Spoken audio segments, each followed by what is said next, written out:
நாங்க என்ன திமுக, அதிமுகவா? பாஜகவோடு ஒருபோதும் கூட்டணி இல்லை.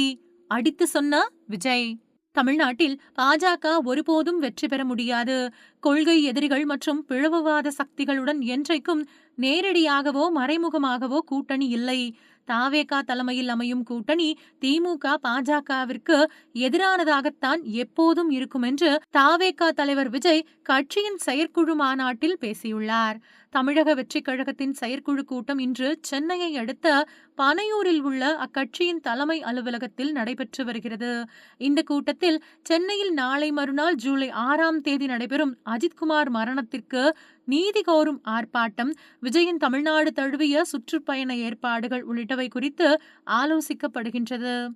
சென்னையில் நடந்து வரும் தமிழக வெற்றிக் கழக செயற்குழுவில் பேசிய விஜய் பாஜகவை கடுமையாக தாக்கினார். அதில் தந்தை பெரியாரை அவமதித்தோ அண்ணாவை அவதூறுக்கு உள்ளாக்கியோ அரசியல் செய்ய முடியாது. எங்கள் மதிப்புமிக்க தலைவர்களை வைத்து தமிழ்நாட்டில் அரசியல் செய்ய நினைத்தால் முடியாது. இதையெல்லாம் செய்துவிட்டு அதில் பாஜக ஒருபோதும் வெற்றி பெற முடியாது. தாவேகா தலைமையில் அமையும் கூட்டணி திமுக பாஜகவிற்கு எதிரானதாகத்தான் எப்போதும் இருக்கும். அதில் சமரசம் என்ற பேச்சுக்கே இடமில்லை. கொள்கை எதிரியான பாஜகவுடன் நேரடியாகவும் மறைமுகமாகவும் என்றைக்கும் கூட்டணி கிடையாது. தமிழ்நாட்டின் தலைவர்களை வைத்து பாஜக அரசியல் செய்வதை ஏற்க முடியாது. சுயநல அரசியல் லாபங்களுக்காக பாஜகவுடன் கூடி குலைந்து கூட்டணி வைக்க தாவேகா ஒன்றும் திமுகவோ அதிமுகவோ இல்லை. தாவேகா தலைமையில் அமையும் கூட்டணி எப்போதும் திமுக மற்றும் பாஜகவிற்கு எதிரானதாகத்தான் இருக்கும். அரசியல் ஆதாயங்களுக்காக பாஜக மக்களிடையே வேற்றுமையை விதைத்து குளிர்காய நினைக்கிறது. திமுக பாஜகவுடன் என்றும் கூட்டணி இல்லை. பாஜகவின் விஷமத்தனமான வேலைகள் தமிழ்நாட்டில் எடுபடாது. தாவேகா கூட்டணி எப்போதும் திமுக பாஜகவிற்கு எதிராகவே இருக்கும். பாஜகவுடன் நேரடியாகவோ மறைமுகமாகவோ கூட்டணி இல்லை. ஹிந்தியையும் சமஸ்கிருதத்தையும் திணிக்கும் பாஜகவின் அரசின் செயலை தாவேகா ஏற்றுக்கொள்ளாது.